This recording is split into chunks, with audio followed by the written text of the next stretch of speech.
Hello and welcome back on Heal Out Loud. And on today's episode, we're going to be talking about the law of assumption and how to use it to manifest the life that you want. Go grab your tea because this is going to be a really heartwarming conversation. And if you didn't know, peppermint tea really helps with digestion. I hear many people saying, I tried manifestation and it doesn't work for me. I know other people who try to manifest and they get really frustrated. So is it true that manifestation works for some people, but for others it doesn't? Is manifestation even real to begin with? What I promise you is that by the end of this episode, you are going to know how to use the law of assumption to manifest the life that you actually want. We hear many people talking about the law of attraction, that if I vibrate higher, I'm going to attract things on a higher frequency, and if I am on a negative frequency, I'm going to attract things, more negative things. So what is the law of assumption exactly? The law of assumption, Neville Goddard, the manifestation daddy, states that the law of assumption is all about what you assume to be true becomes your core reality. So if you're assuming for a long enough time that nothing ever works out for you, people always leave, I am unlucky in love, that is what you're going to see happening in your outer reality. And this applies for each and every department of your life, be it health, be it wealth, your job, your romantic relationships, your friendships, your family. And around 8 years ago, I started reading about the law of assumption. I read all of Neville Goddard's books. I'm a nerd, so I knew exactly what I need to do. I understood manifestation. I thought I broke the code.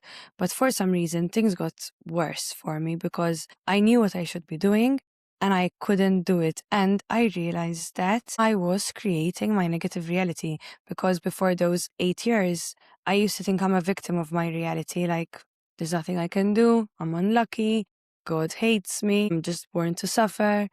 And then when I learned and read all of Neville Goddard's books, I realized that I was the creator of my reality and I couldn't stop creating a bad reality for myself. So I was going nuts because I knew what I should be doing and I couldn't do it. So I can say that I assume that I'm going to win $1 million.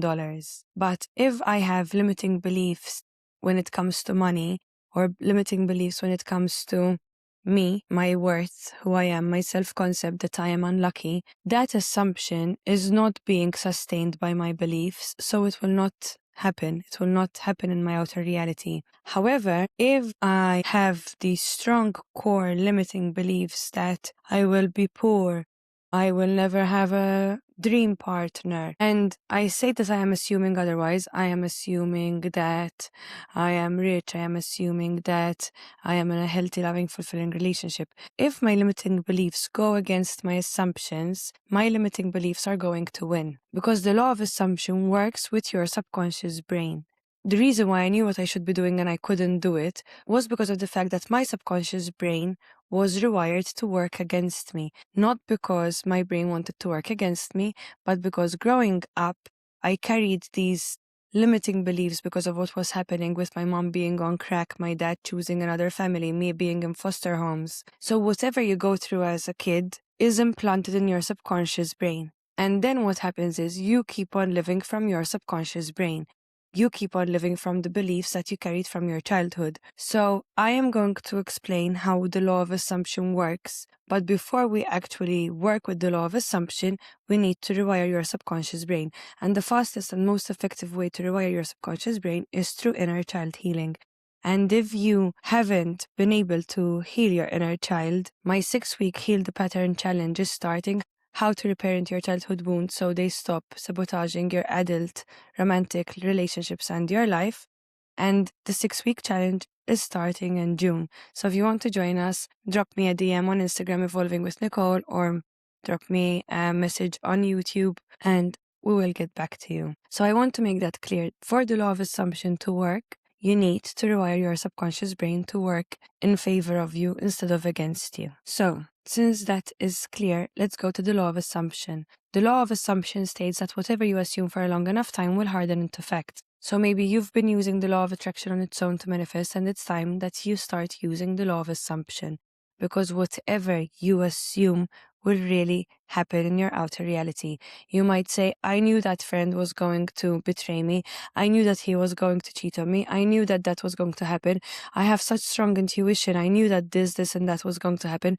But it's not intuition. It's you manifesting your outer reality because of the assumptions that you hold and because of the programming in your subconscious brain that is sustaining these assumptions. The reason why many people get manifestation wrong is because you are trying to manifest from a place of lack.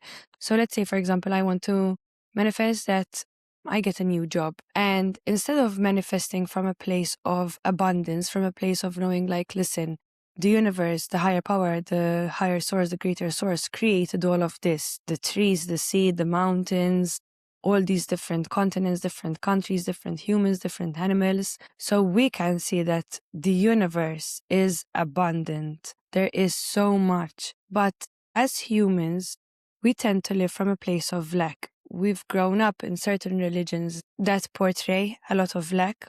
Generations experienced war, experienced famines. So obviously they carried a lot of internal lack. And that has been passed on from one generation to another, generational trauma. So when you are trying to manifest from a space of lack, from a space of, I want a new job because I hate the one I have, I am unlucky, why is nobody reaching out to me, I need this job, I can't do this anymore, I'm really tired, I'm really sad in this job. When you're manifesting from that place, you are putting your focus on the negative. And the universe doesn't understand negatives and positives. The universe understands that where you're putting your focus, you are wanting more of that. So where focus goes, energy flows. So what you need to do to manifest is you need to shift from a place of lack to abundance. Instead of focusing on what you don't want, you need to focus on what you want. So instead of focusing on, I don't want to stay in this job, you need to focus on, it would be lovely for me to experience being in a new job. How would I feel if I get this job? How would I think? How would I react? How would I behave? And then when you have all those answers, you need to start living from the end state. You need to start living from the state of the wish fulfilled. So you need to start living from a state of already getting the job that you wanted. Because if you go in front of the mirror and you want to see a different hair type, do you stay fighting with the mirror to change its reflection so that your hair is looking different?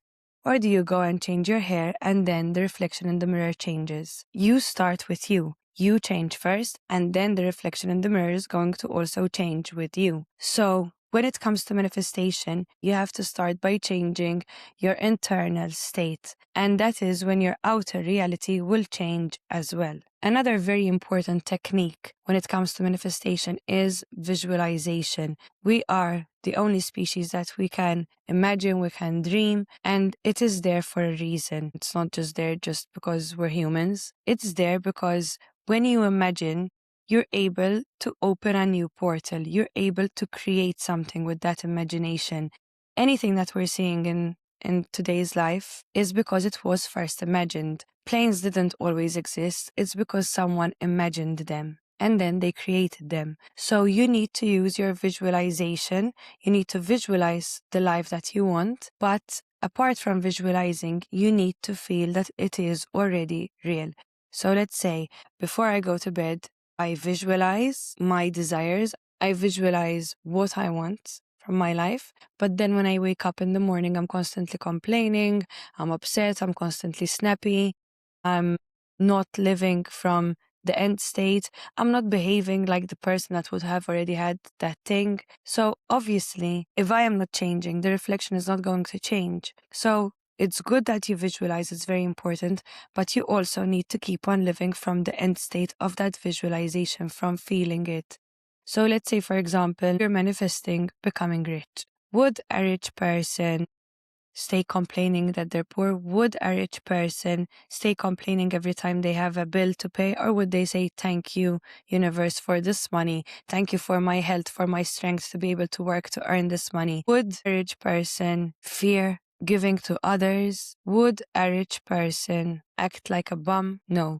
And of course, I'm not telling you act like a rich person and go spend the money that you do not have, but you need to step into your power. You need to step into the identity of that person that already has the thing that you want. You need an identity recalibration, like a full identity recalibration, because otherwise, if you are going to keep on living from a space, from that identity, from that mental state, from that energetic frequency, energetic level that you are poor, that is what you're going to keep on attracting. So you need to focus more on what you want, living from the end state and living from the behavior, the feelings, the thoughts of that person. It's not easy, but that is why not many people believe in manifestation. That is why not many people see success with their manifestation journey. And as I explained earlier, wounds and limiting beliefs cancel the assumption before it can take root. So you need to really heal your childhood wounds, and you need to rewire your subconscious brain to remove the limiting beliefs. And the most fastest and effective way to do that is through inner child healing. So you need to also heal that before you can dive deep into the manifestation world. And manifestation is happening whether you dive deep into it or not. We are constantly manifesting. Our thoughts are constantly creating our reality. So if I'm going to constantly have negative thoughts about myself, about people, about the world, that is what I'm going to see in my outer reality. So the 4 steps to apply the law of assumption on your manifestation journey. Step 1, go and heal your wounds. Go and heal your limiting beliefs. Go and rewire your subconscious brain. Step 2, get clear on the assumption. What life do you want to live? Go and write a whole page in the present tense. To manifest the life that you want, you need to speak in the present tense. I am. Behind every I am that you say will manifest in your life. Obviously, if you follow step 1. So write it in the present tense. I am healthy, I am wealthy, I am abundant, I am magnetic, I am rich, I am living in place. I am in a healthy, loving, committed relationship with person. Be clear on the assumption and write it in the present tense. Because if you say I will, you are sending out an energetic message to the universe that you do not have it yet. And what you focus on, you will manifest more of. So you need to focus on having it already. Step 3, feel it from the inside. Don't just picture it, live it in the now. Think of how you would feel if you woke up with the partner of your dreams, if you had the home that you've dreamed of. Live it in the now. Step 4, identify the belief that is blocking it. What does little you believe that she doesn't deserve? That's the wound that you need to heal first. And step 5, act as if. Your daily actions must match the person who already lives this life. So if you want to manifest your dream body, you can't expect to think and believe and remove the limiting beliefs, and you keep on eating junk food and you keep on eating things which are not good for you, drinking loads of alcohol, smoking weed. No.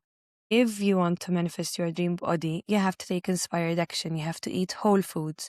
You have to move your body. You have to take care of it. You have to love it. You have to feed it and nourish it properly. You have to remove things that are not good for it. If you follow these steps, you will definitely see your manifestations coming to fruition. And imagine you bought a parcel from an online shop. You do not stay outside your door every single day since the moment that you order it, waiting for this package to arrive. Yes, you might check your emails and you might track the delivery, but you don't spend 5 days sitting outside your door waiting for the postman to bring it. You just trust that it will arrive. And you might have a little doubt, but you trust that it will arrive. And the same with your manifestations. If you follow these steps and you trust in the universe that it is going to give you what you are manifesting, you will receive it.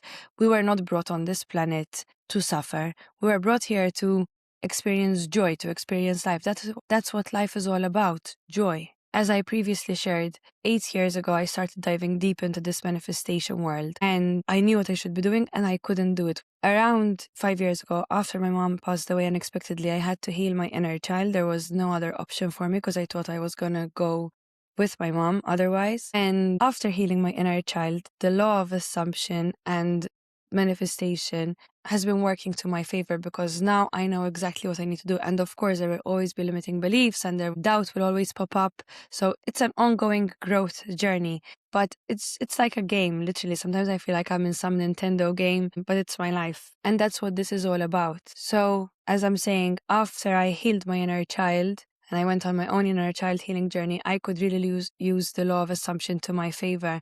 And I've manifested so many things. I've manifested working as an inner child healing specialist. I manifested having my own business. I manifested having my own home where there were times where I was homeless. I manifested health where I healed my autoimmune and I have my endometriosis at bay. I manifested travels, manifested partners, I manifested exes back into my life. And there are moments, of course, where this journey gets tough. There are moments where I have doubt. There are moments where I think that the universe is not working in my favor, but that's not true. That's just our limiting beliefs. It's just our subconscious brain trying to keep us safe.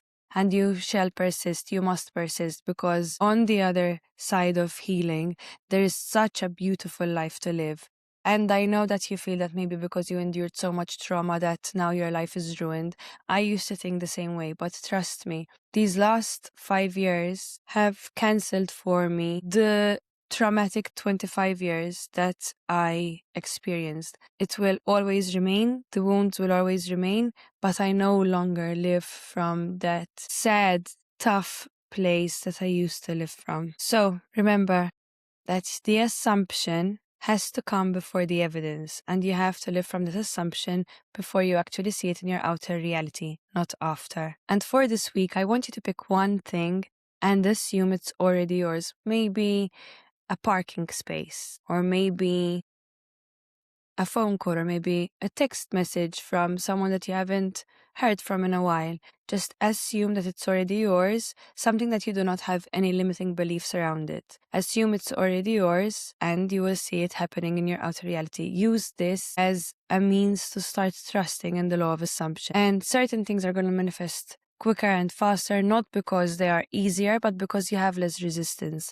The less resistance we have towards something, the faster it will manifest. So very important, heal your wounds, rewire your subconscious brain, heal your limiting beliefs, so you have less resistance for the big things that you want to manifest in your life. If you need someone to hold you and to be with you whilst you're healing your inner child, so you can finally tap into your highest self to be able to manifest the life that you want, we have the 6-week challenge starting in June. Contact me so you will join us. Thank you, and I will see you next week. And I hope that you try this law of assumption exercise that I shared with you. I will try and manifest this week someone buying me coffee, and I will let you know if that worked or not, but it will work.